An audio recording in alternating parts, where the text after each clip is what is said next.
Assalamualaikum warahmatullahi wabarakatuh. Anak-anak semuanya, mari kita membahas tentang konsep ijtihad dan bermadhab. Kata ijtihad itu merupakan bentukan dari fi'il madhi jahada, yujahidu jahdun, mujahadatan ijtihadan adalah memiliki arti kesungguhan atau sepenuh hati ataupun serius. Dalam menetapkan suatu sumber hukum, para ulama mujtahid merumuskan untuk menentukan suatu hukum menjadi hujah atau dasar melakukan ibadah itu dengan penuh kesungguhan, sepenuh hati dan keseriusan dalam menentukannya. Jadi tidak asal, tapi melalui proses yang matang, serius, sebelumnya bermujahadah kepada Allah Subhanahu wa taala supaya dibantu apa yang dilaksanakan itu bisa menjadi tuntunan bagi umatnya. Dasar hukum ijtihad. Ijtihad dapat dipandang sebagai salah satu metode menggali sumber hukum Islam yang menjadi landasan hukum untuk melakukan ijtihad, baik melalui dalil yang jelas maupun isyarat. Di antaranya adalah firman Allah dalam Quran surat Al-Baqarah ini, A'udzubillahi minasyaitonirrajim, Bismillahirrahmanirrahim. Ya ayyuhalladzina amanu, hai orang-orang yang beriman, athi'u, kalian taatlah Allah kepada Allah. Wa athi'u, dan kalian bertaatlah ar-rasulah kepada utusan Allah. Wa ulil amri minkum, dan ulil amri pemimpin-pemimpin atau pemerintah dari kalian. Fa'in, maka jikalau tanaza'tum, kalian berselisih pendapat fi syai'in, dalam sesuatu urusan, maka rudduhu, kalian kembalikanlah urusan atau perselisihan itu ilallahi, kepada Allah, war rasuli, dan utusannya. In kuntum, jika kalian adalah tu'minuna, orang-orang yang beriman, atau kalian beriman, maaf ya, ini kalian beriman, billahi, dengan Allah, wal yaumil akhiri, dan hari akhir. Zalika, demikian itu, khairun, lebih baik, wa ahsanun, dan sebaik-baik takwila, akibatnya. Jelas sekali bahwa dalam ayat ini dijelaskan kalau kita mencari sumber hukum di dalam Al-Quran tidak ada, di dalam Al-Hadis tidak ada, maka kita mencari sumber hukum dari ijtihadnya para ulama. Jika dalam ijtihad itu adalah sedikit perselisihan, maka kembalikanlah urusan itu kepada Allah dan Rasulnya. Karena suatu ijtihad itu apabila salah, maka tetap mendapatkan pahala 1, jika benar mendapatkan pahala 2. Karena dengan adanya kita berijtihad yang mendapatkan perselisihan kemudian dia kembalikan kepada Allah dan Rasulnya itu, hal itu adalah kalau kita termasuk orang yang iman dan kepada Allah dan hari akhir, hal itu mengembalikan segala urusan kepada Allah dan Rasulnya, itu berarti hal itu menunjukkan orang yang sebaik-baik orang yang mendapatkan akibat dari itu. Jadi orang yang berijtihad di sini adalah para mujtahid yang ahli dalam ilmu agama, tidak asal orang. Hukum ijtihad. Secara umum, hukum ijtihad itu berhukum wajib bagi siapapun yang sudah mencapai tingkatan faqih. Faqih di sini adalah orang yang paham terhadap aturan atau syariat Islam, atau mencapai tingkatan mujtahid. Jika belum mencapai kedudukan faqih, maka dianjurkan seseorang yang berijtihad itu haruslah bermadhab saja. Jadi bertaklid kepada seseorang yang tidak diperbolehkan bagi seseorang yang sudah mencapai derajat mujtahid dalam kedudukannya sebagai faqih, mendapatkan tingkatan yang mana dia akan diikuti dan apa yang ditentukan itu dapat diamalkan oleh orang lain, yang mana hal itu menjadi fatwa tentang sesuatu.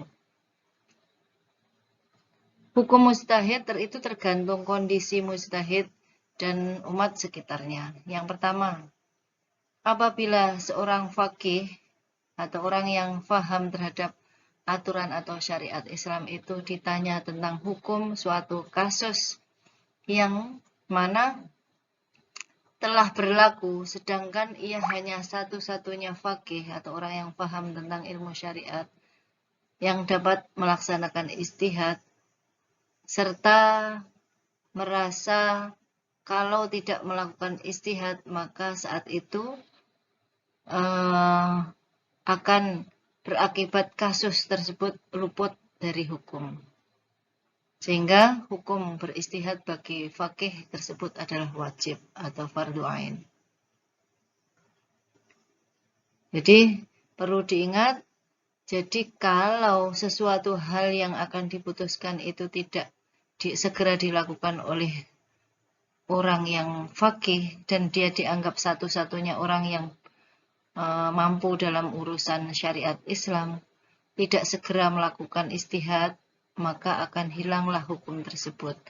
Maka dari itu bagi orang tersebut atau mujtahid itu hukumnya adalah berijtihad wajib ain bagi beliau. Yang kedua, apabila seorang faqih atau orang yang ahli dalam ilmu syariat tadi ditanya tentang suatu masalah atau kasus yang berlaku, sedangkan ia adalah satu-satunya faqih pada waktu itu, tetapi tidak ada kekhawatiran kalau jika dia itu tidak atau beliau itu tidak melakukan ijtihad, maka luputnya kasus tersebut dari hukum itu tidak dikhawatirkan, maka fardunya adalah fardu kifayah. Berijtihad berhukum fardu kifayah. Yang ketiga, apabila keadaan yang ditanyakan kepada faqih tersebut belum terjadi secara praktis, tetapi umat menghendaki ketepatan hukumnya untuk mengantisipasi timbulnya kasus tersebut, maka ijtihad dalam hal ini berhukum sunnah.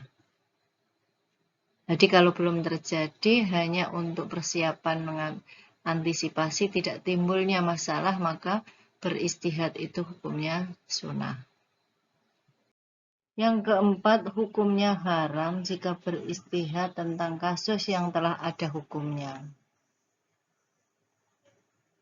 Yang mana hukum tersebut telah berdasarkan dengan dalil sharih maupun qat'i. Yang kelima adalah kasus yang belum diatur di dalam Al-Quran maupun Al-Hadis itu hukumnya adalah mubah atau boleh. Syarat-syarat menjadi mujtahid itu ada berapa macam ini, silahkan kalian baca sendiri. Semoga dengan adanya syarat-syarat ini kalian memahami bahwasanya siapa tuh orang yang boleh melakukan ijtihad itu. Siapa saja yang pantas dijadikan sebagai mujtahid atau orang yang bersungguh-sungguh dalam menentukan hukum tersebut. Pantaskah dari kalangan ulama ini atau bahkan kalian sendiri. Oke. Yang kedua kita akan membahas tentang madhab. Madhab menurut bahasa adalah pendapat, kelompok, aliran yang bermula dari pikiran. Menurut istilah, ijtihad seorang imam dalam memahami suatu hukum fikih. Pada dasarnya, madhab-madhab ini timbul antara lain karena berbeda dalam memahami Al-Quran dan hadis yang tidak bersifat absolut. Perbedaan-perbedaan mengenai maksud ayat-ayat yang masih dzanni, ayat-ayat yang masih perlu ditafsirkan, dalil-dalilnya ini biasanya muncul dalam masalah perbedaan pemahaman ayat dan hadis, bukan keyakinan. Oke. Sedangkan dasar hukum dari bermadhab adalah hadis Rasulullah yang diriwayatkan oleh Abu Dawud ini. Al-ulama'u warasatul anbiya. Ulama itu adalah pewaris Nabi. Wa innal anbiya'a, dan sedangkan sesungguhnya para nabi itu lam yuwarisu, tidak mewasiatkan atau memberi wasiat kepada mereka dinaron berupa dinar wala dirhaman, dan tidak mewariskan dirham. Wa innama, dan sungguh hanyalah yang diwariskan kepada mereka itu warasu, mereka mewarisi al-ilma, ilmu. Jadi di sini adalah yang diwariskan oleh Rasulullah kepada alim ulama adalah ilmu, bukan uang, dirham ataupun dinar. Faman, maka barang siapa akhodahu, yang mau mengambil dia atau ilmu itu, akhoda, maka dia telah mengambil bahto wafirun, itu keuntungan yang sangat banyak. Jadi kalau kita mau mengambil apa yang telah menjadi kesepakatan para imam madhab tersebut, kita mempunyai keberuntungan yang sangat banyak sekali. Hukum bermadhab adalah sangat penting bagi semua orang muslim mukmin. Kenapa? Karena agar pemahaman dan dalam praktek keagamaannya itu benar, tidak asal-asalan ikut arus, anut grup itu tidak. Karena bermadhab merupakan metode untuk mengetahui hukum suatu peristiwa yang dihadapi dengan merujukkan pada fikih madhab tertentu yang dianut, atau upaya menyimpulkan dilakukannya suatu perbuatan berdasarkan usul madhab yang dianutnya. Sebagaimana orang haji itu harus mempunyai madhab, sholat demikian, wudhu, ke zakat dan lain sebagainya, itu harus bermadhab. Karena kita adalah tidak termasuk orang yang berhak untuk menjadi mujtahid, ya, karena dalam beristihad itu harus jadi pandai dalam urusan ilmu syariat Islam, sehingga kita hanya berhak untuk bermadhab saja, mengikuti apa yang telah disampaikan para ulama fikih ini, yaitu mulai Imam Hanafi, Imam Malik, Imam Syafi'i, dan Imam Hambali. Beliau-beliau ini telah disepakati oleh para ulama yang merupakan ulama atau pimpinan imam madhab yang memiliki otoritas dan lebih dapat dipercaya dalam penafsiran berbagai macam sumber hukum Islam, yang utama yaitu Al-Quran dan Al-Hadis. Dan mereka berempat inilah ulama yang diberikan kemampuan dan kewenangan oleh Allah Subhanahu wa Ta'ala serta Rasul-Nya untuk menjelaskan kebenaran agama Islam kepada halayak umum manusia di kalangan kita ini.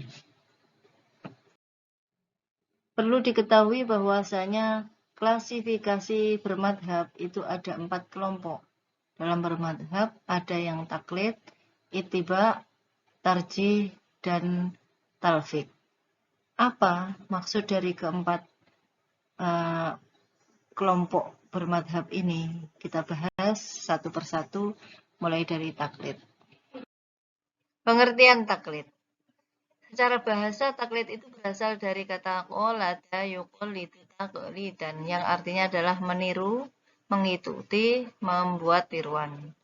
Maksudnya adalah mengikuti pendapat orang lain tanpa mengetahui sumber atau alasannya, dan itu pun diperbolehkan jika yang bertaklid itu adalah orang awam atau orang biasa yang tidak bisa mengerti atau mengetahui atau mencari tata cara hukum itu bagaimana, atau Al-Quran itu mengatakan bagaimana, hadis bagaimana, itu tidak bisa.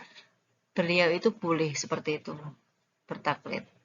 Jadi di sini contohnya apabila ada seseorang mau beribadah, meniru dari pendapat orang lain, mengetahui oh Pak kui, maaf ya Pak, Bapak itu takbiratul ihramnya semuanya telapak tangannya berada di dada sebelah kiri. Oh, itu dia hanya mengetahui berasal dari apa yang disampaikan oleh orang lain atau mengikuti gerak-gerik dari yang dilakukan oleh gurunya itu tanpa mengetahui sumbernya dari mana. Itu namanya taklid. Para ahli usul mengartikan bahwa taklid itu adalah penerimaan perkataan seseorang sedang engkau tidak mengetahui dari mana asal perkataan itu. Sedangkan menurut istilah taklid, menurut Imam Al-Ghazali berkata bahwasanya qabulu qaulin bila hujjah, menerima ucapan tanpa hujjah, tanpa adanya tatap muka. Jadi hanya menirukan, hanya mendengar dari orang lain tanpa ada mengetahui sumber dari mana dia itu mengatakan, itu dinamakan taklid. Begitu juga dengan menurut pendapatnya Al-Asnawi bahwa dalam kitabnya Nihayah Al-Usul mengatakan bahwa at-taqlidu huwa al-ukhdu biqaulin ghairi dalilin. Yaitu taklid itu adalah mengambil perkataan orang lain tanpa mengetahui dalilnya. Hakikat taklid. Dari penjelasan dan analisa tentang definisi tersebut dapat dirumuskan bahwa hakikat taklid itu adalah yang pertama, taklid adalah beramal dengan mengikuti ucapan atau pendapat orang lain. Yang kedua, pendapat atau ucapan orang lain itu tidak menjadi nilai hujah. Hujah itu adalah dasar hukum, tidak bernilai dasar hukum. Yang ketiga adalah orang yang mengikuti pendapat orang lain itu tidak mengetahui sebab-sebab atau dalil-dalil atau hujah atau dasar dari pendapat yang diikuti itu. Itu hakikat dari taklid. Hukum bertaklid. Ada 3 hukum di sini adalah yang pertama hukum haram, dibolehkan dan wajib. Adapun taklid yang berhukum haram itu adalah bertaklid yang mana semata-mata mengikuti adat kebiasaan atau pendapat dari nenek moyangnya. Atau orang terdahulu itu tidak menggunakan dasar hukum sebagai sumber yang sah dalam kehidupan sehari-hari yaitu Al-Quran hadis. Jadi mengikuti sesuatu kebiasaan yang bertentangan dengan syariat Islam itu haram hukumnya.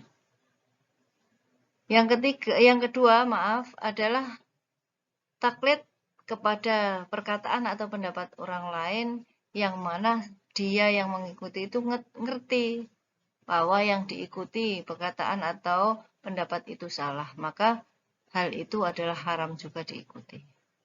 Yang ketiga, taklid kepada orang atau sesuatu yang tidak diketahui kemampuan atau keahliannya. Seperti misalnya ya, di sini ada seorang menyembah berhala. Dia ikut-ikut aja bahwasanya apa toh hikmahnya menyembah berhala. Apa toh dia itu apa aja namanya keahlian menyembah berhala itu bagaimana? Itu nggak boleh. Itu hukumnya adalah haram. Apabila kalian itu melakukan bertaklid dan menjumpai ciri-ciri dari 3 hal ini berarti hukumnya mengikuti atau bertaklid, manut atau nurut dari orang lain itu nggak boleh. Yang kedua adalah yang diperbolehkan. Taklid yang diperbolehkan adalah bertaklid kepada orang yang mujtahid atau beberapa orang mujtahid dalam hal yang belum dia ketahui hukum yang berhubungan dengan persoalan atau sesuatu peristiwa dengan syarat bahwa yang bersangkutan itu harus selalu berusaha menyelidiki kebenaran masalah yang diikuti itu. Jadi mengikuti mujtahid, orang yang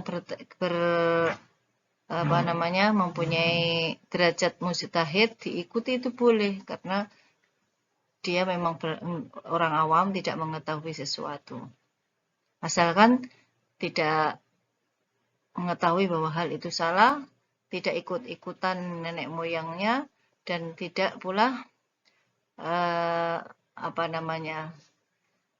yang mengikuti sesuatu yang tidak ada kemampuan. Jadi ikut pada orang yang tidak ahli dan tidak mempunyai kemampuan. Itu nggak boleh. Yang ketiga adalah bertaklid yang diwajibkan. Wajib bertaklid kepada orang yang perkataannya dijadikan sebagai dasar hujah, yaitu perkataan dan perbuatan Rasulullah SAW. Syarat orang yang bertaklid adalah orang awam, orang yang tidak mengerti hukum-hukum syariat Islam dan tidak dapat mengamalkan apa toh seharusnya yang dia lakukan. Pokoknya orang awam murni itu bertaklid itu diperbolehkan atau bahkan wajib hukumnya, di sini hukumnya adalah wajib. Dasar hukum bertaklid. Quran surat Al-Baqarah 170 yang berbunyi A'udzu billahi minasyaitonir rajim. Bismillahirrahmanirrahim. Wa idza qila lahum ittabi'u ma anzalallahu qalu bal nattabi'u ma alfayna 'alaihi aba'ana.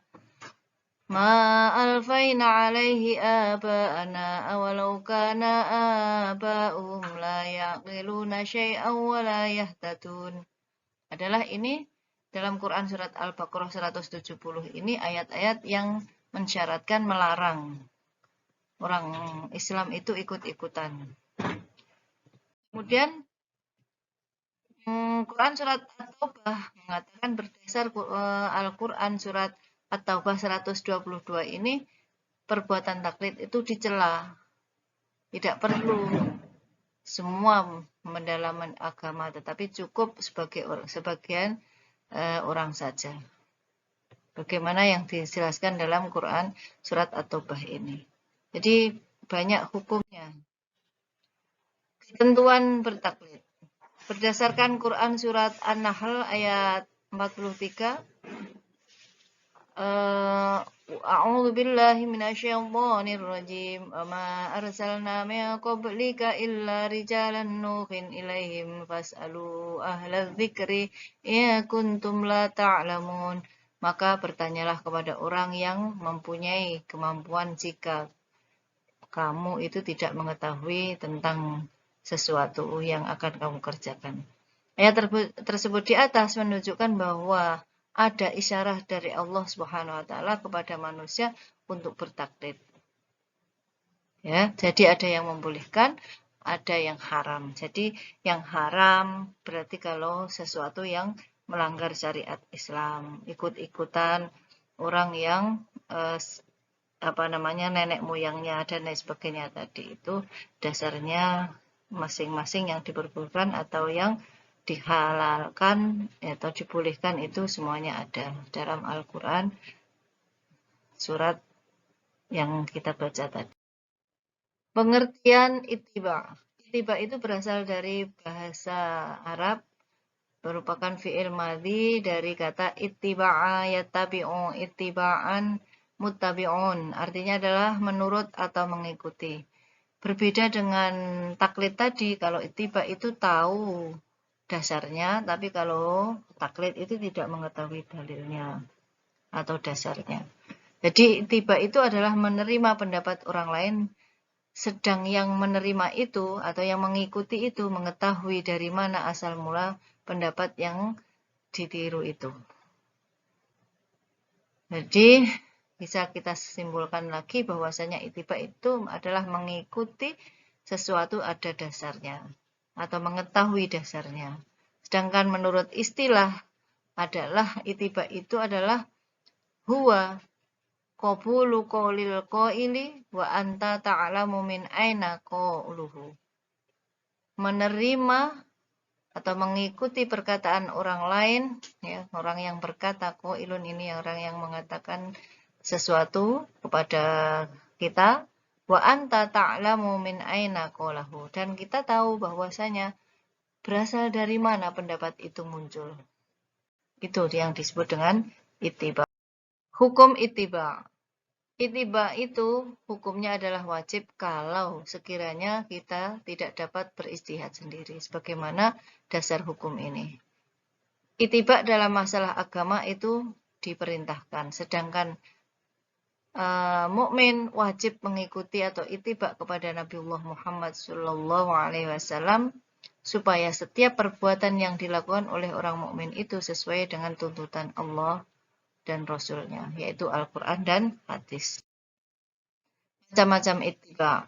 Ittiba kepada Allah dan Rasulnya, ulama sepakat bahwa seluruh kaum mukmin wajib mengikuti segala perintah Allah dan menjauhi larangannya. Sebagaimana Quran Surat Al-A'raf ayat 3. Yang kedua, ittiba kepada selain Allah dan Rasulnya. Ulama berbeda pendapat. Ada yang membolehkan dan ada yang tidak membolehkan. Ketiga adalah tarjih. Apa itu tarjih? Tarjih itu adalah secara bahasa menguatkan. Nah, konsep tarjih itu muncul ketika terjadi pertentangan secara lahir antara satu dalil dengan dalil yang lain, yang mana dalil itu adalah yang sederajat. Jadi, pemilihan dari adanya dua dalil yang telah ada derajatnya sama itu disebut dengan tarjih. Adapun dalil yang dipilih dari dua dalil itu namanya rojeh, sedangkan yang tidak dipilih atau yang ditinggalkan atau yang tidak dipakai itu adalah marjuh. Sama pengertian-pengertian tarjih dalam berbagai banyak pendapat, diantaranya adalah tarjih itu adalah menguatkan salah satu di antara dua dalil.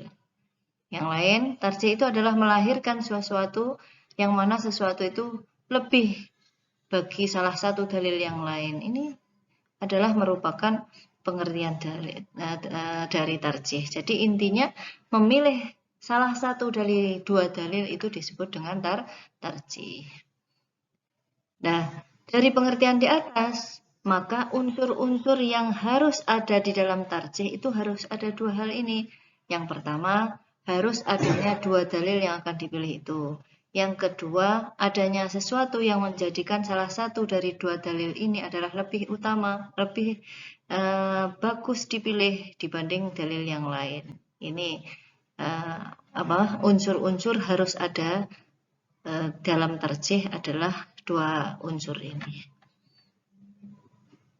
Tarjih pada prinsipnya adalah memiliki atau memilih dan mengamalkan dalil atau alasan yang terkuat di antara dalil-dalil yang nampak adanya perlawanan satu sama lainnya. Jadi sama kan ya, di sini dari awal disampaikan bahwasanya memilih salah satu dari dua dalil itu. Nah, munculnya pertentangan dua dalil ini dimungkinkan oleh para mujtahid ketika mereka membahas dalil-dalil yang ada. Namun mereka sepakat pertentangan yang dimaksud itu hanyalah bersifat lahiriah atau dzahirah saja. Karena membuat hukum yakni Allah Subhanahu wa taala tidak mungkin menurunkan dua perintah atau larangan yang mana larangan itu saling bertentangan. Itu tidak mungkin. Jadi di sini adalah hanya secara lahiriah saja perbedaan tersebut. Sebagaimana contoh dari tarjih ini, ada dua hadis di sini menjelaskan bahwasanya riwayatnya sama, derajatnya juga sama, masalahnya juga sama, yaitu terkait dengan perkawinan Rasulullah dengan Sayyidah Maimunah. Yang pertama, dari Abu Abbas mengatakan bahwa Rasulullah telah kawin dengan Maimunah sedang Nabi itu dalam keadaan ihram. Kemudian ini sama-sama derajatnya adalah sama-sama dari yang meriwayatkan adalah Imam Muslim. Yang satunya adalah diceritakan bahwasanya sahabat Yazid bin Aslam itu berkata bahwa Maimunah binti Al-Haris telah menceritakan kepadaku bahwasanya beliau Rasulullah SAW telah berkawin kepada dirinya, yaitu kepada Maimunah. Sedang beliau itu dalam keadaan ikhlal atau dalam keadaan halal. Maksudnya tidak dalam keadaan ikhram. Nah, di sini kita menjumpai dua dalil yang mana kita harus mengenal ya unsur-unsur dari tarjih tadi. Yang pertama harus ada dua dalil. Oke, ini berarti kan sudah harus kita pilih yang terkuat mana. Kan?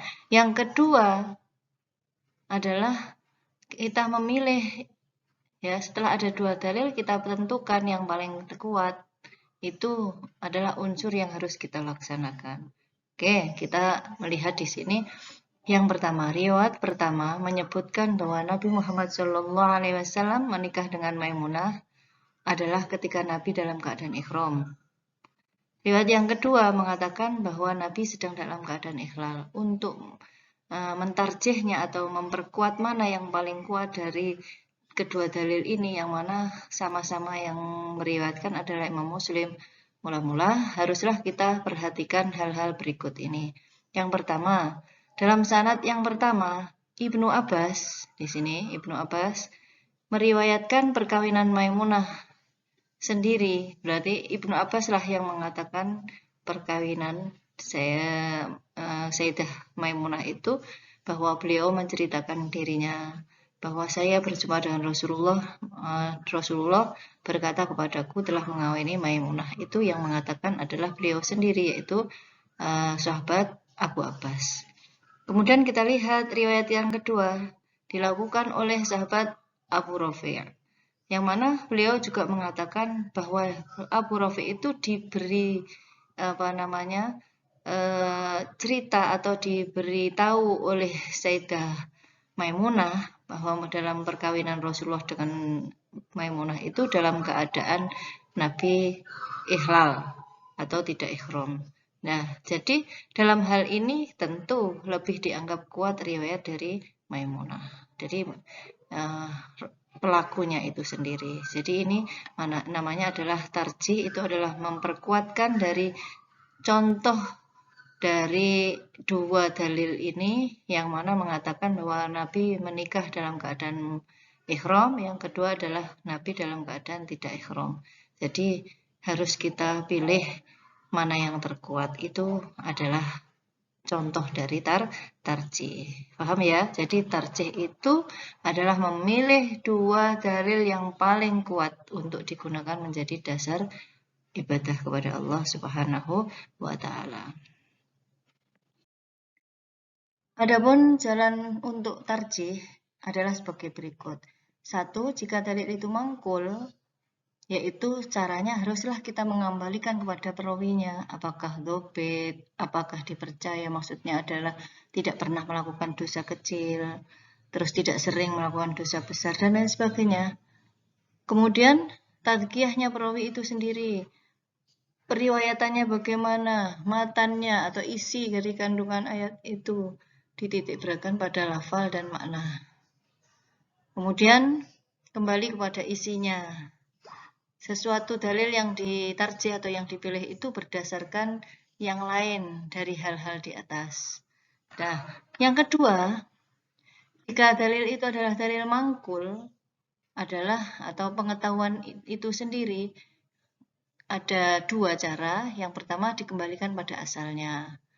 Yang kedua adalah dikembalikan kepada far atau cabangnya.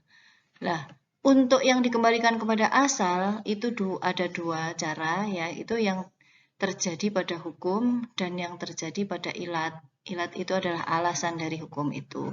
Sedangkan yang terjadi pada hukum adalah hukum-hukum yang kotek. Itu harus didahulukan yang dhoni daripada yang kotek.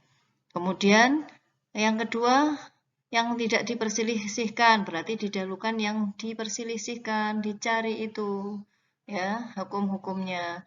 Kemudian hukum asal dan ilatnya itu ditunjukkan oleh dalil yang dimenangkan, mana yang lebih unggul dari asal atau ilat atau alasan itu tadi. Yang kedua, berlaku pada pengetahuan itu sendiri adalah terjadi karena adanya ilat hukum itu. Maksudnya adalah yang mana ilatnya itu dipastikan, didahulukan atas yang belum pasti. Jadi alasan yang belum pasti itu didahulukan. Kenapa sebabnya? Ini alasannya kok seperti ini itu harus didahulukan. Yang kedua, alasan tersebut harus berdasarkan penelitian yang mendalam, didahulukan atas alasan yang hanya berdasarkan indikator saja. Gitu seterusnya. Ini kalian bisa membaca sendiri. Oke. Yang keempat adalah talfik. Kata talfik dalam bahasa Arab merupakan bentuk isim masdar yang secara etimologi atau bahasa adalah mempunyai arti mencampur adukan atau menggabungkan satu persoalan dengan persoalan lain. Yang kedua, jadi nggak boleh ya menggabungkan satu persoalan dengan persoalan lain, tidak boleh. Misal kita melakukan wudhu, ikut madhabnya Imam Syafi'i yang niatnya.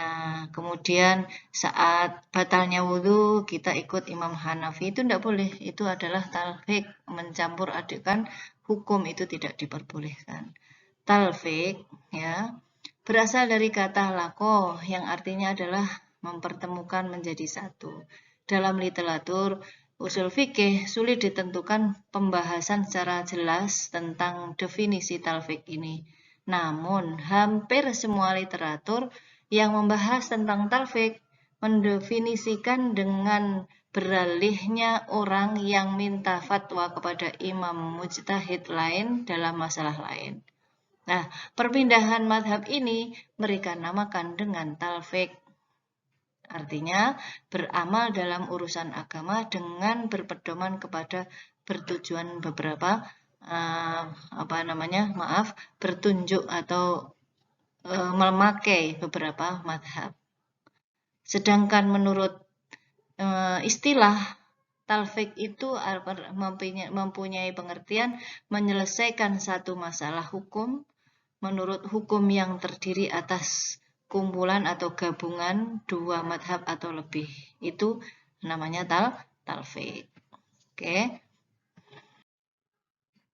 Nah, hukum talfik itu bagaimana? Para mutaqaddimin tidak membuat larangan terhadap talfik atau seseorang bertalfik. Bahkan pada banyak tempat mereka menganjurkan untuk meneliti fatwa-fatwa mereka itu. Dan juga mengatakan bahwa tidaklah halal menfatwakan fatwa mereka bila tidak diketahui alasan-alasannya.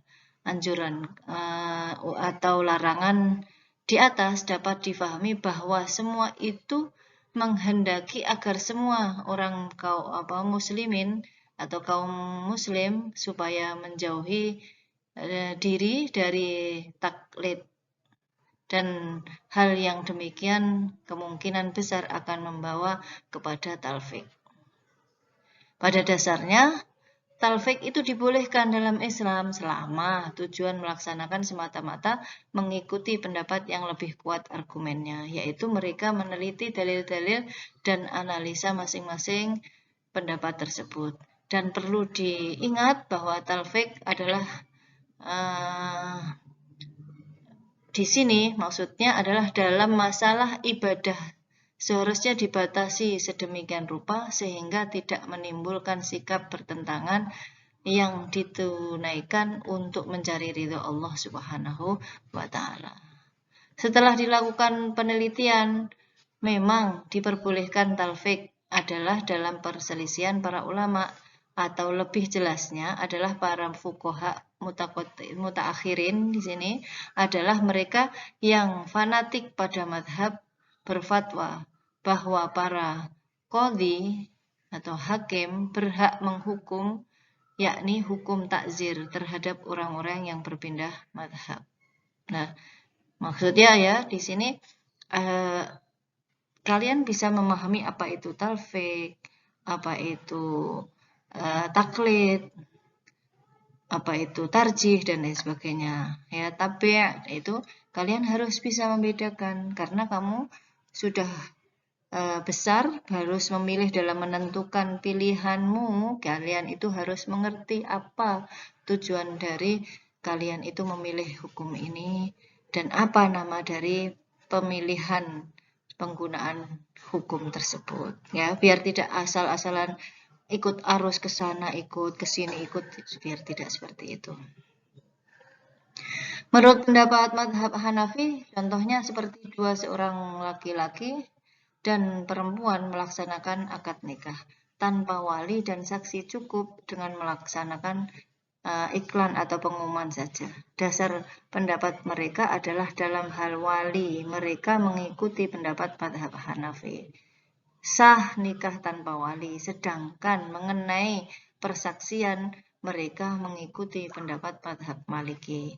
Menurut mazhab Maliki, sah akad nikah tanpa saksi, cukup dengan iklan atau pengumuman saja. Ini adalah mencampur adukan mazhab atau pendapat dalam suatu pelaksanaan hukum. Oke. Nah, kalau kalian mengerti dari menurut ini begini ini, berarti kalian itu sudah menentukan bahwasanya sikap saya seperti ini karena ikut imam ini begitu. Tapi jangan kalau menurut Bu Ulfa sih ya jangan dicampur adukan seperti itu, walaupun para ulama ada yang sepakat memperbolehkan, karena nanti kalian asal-asalan saja dalam melakukan ibadah kepada Allah Subhanahu wa taala, mencari yang paling ringan itu. Pola berpikir demikian adalah disebut dengan talfik, dengan mengambil berbagai pendapat beberapa mazhab. Pada dasarnya talfik itu dibolehkan, pada dasarnya loh ya, dalam agama Islam itu diperbolehkan. Selama tujuan melakukan talfik itu semata-mata untuk melaksanakan pendapat yang paling benar, dalam arti setelah meneliti dasar hukum dari pendapat dan mengambil apa yang dianggap lebih kuat dasar tersebut.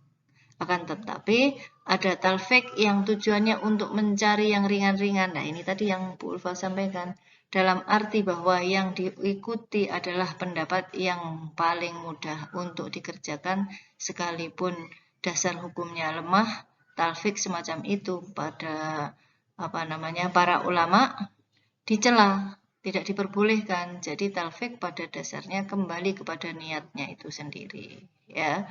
Jadi jangan serta-merta kita memilih yang ringan-ringan saja, itu enggak boleh. Contoh lain dari ittiba, tarjih, dan talfik. Contoh yang mudah difahami adalah tentang wudhu. Kita ngambil tentang wudhu dulu ya.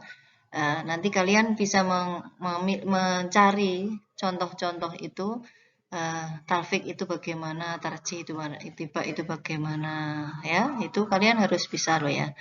Nah, contoh ini kita ambil tentang wudhu. Kita ambil urusan niat saja. Dari wudhu kita ambil dari niat dan membasuh kepala. Ini ada imam 4, imam ahlul fuqaha, ahli fikih itu Imam Hanafi, Imam Syafi'i, Imam Maliki, Imam Hambali. Ini adalah ulama-ulama fikih. Beliau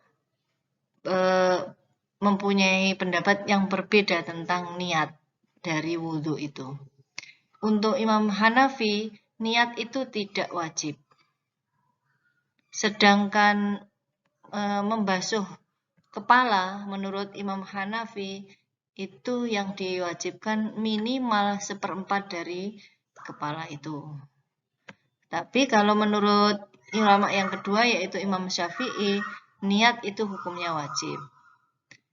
Terus kepala harus diusap sebagian kecil atau sehelai rambut pun itu cukup.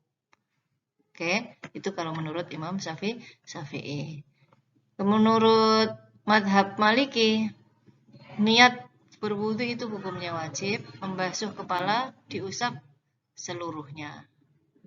Menurut Imam Hambali, niat wajib, membasuh kepala itu harus diusap seluruhnya. Jadi ulama satu dengan yang lain berbeda kan di sini. Seandainya ada orang yang berwudu tanpa niat, yaitu mengikuti pendapat siapa berarti? Imam Hanafi, dan hanya mengusap sehelai rambut, yaitu pendapatnya Imam Syafi'i, maka melakukan wudhu seperti hal tersebut disebut talfik, mencampur adukkan, memilih-milih sesuatu yang ringan saja, itu berarti namanya talfik. Oke. Syarat bertalfik. Dalam rangka kehati-hatian dalam melakukan talfik haruslah mengikuti persyaratan yang dikemukakan al-alai yang diikuti oleh At-Tahrir serta sesuai dengan yang diriwayatkan oleh Imam Ahmad dan Imam Al-Quduri, yang diikuti oleh Ibnu Suraih dan Ibnu Hamdan. Persyaratan dalam bertalfik itu adalah yang pertama, pendapat yang dikemukakan oleh madhab lain itu dinilainya lebih bersikap hati-hati dalam menjalankan agama. Ini yang diperbolehkan ya. Jadi tidak memilih yang ringan saja tidak boleh, tapi kalau di sini niatnya hati-hati. Memilih yang ini berarti aku bersifat hati-hati dalam menjaga agamaku. Seperti itu ya. Ya. Terus yang kedua, dalam dalil dari pendapat yang dikemukakan madhab itu dinilainya kuat dan rojih atau yang dipilih itu. Jadi harus menilai ya pendapat dari ulama yang dipilih itu adalah atau yang dirojih atau yang dipilih itu adalah yang terkuat adalah imam ini. Itu namanya adalah persyaratan dalam menentukan bertalfik.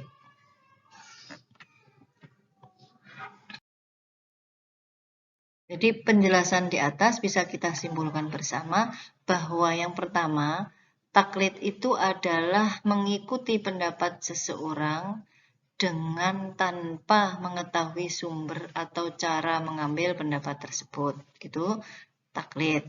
Jadi ikut asal, ikut aja. Itu dinamakan taklid. Tidak tahu dari mana atau bagaimana cara mengambil dasar itu. Yang kedua adalah ittiba. Apa itu ittiba? Balikan dari taklid. Kalau taklid tadi kan manut, tidak tahu sumbernya. Tapi kalau ittiba, ikut, namun tahu alasannya. Oke. Yang kedua, yang ketiga adalah talfik. Talfik itu adalah mengambil salah satu hukum yang terdiri dari dua madhab. Jadi mencampur adukkan hukum tadi. Misal di sini ada wudhu tadi, disebutkan di atas kan ya. Itu mengikuti madhab Hanafi niatnya. Kemudian menghasuh sebagian kepala itu mengikuti Imam Maliki. Misal, itu mencampur adukkan hukum namanya talfik. Kemudian tarjih itu adalah memilih dua dalil yang terkuat. Ya, harus ada dua unsur tadi. Unsurnya yang pertama harus ada dua dalil, yang kedua harus memilih dalil yang terkuat. Ini adalah kesimpulan dari penjelasan kita kali ini. Semoga membawa manfaat. Barokah masalah fitini wa dunya wal akhirah. Ila iliko afwan. Assalamualaikum warahmatullahi wabarakatuh.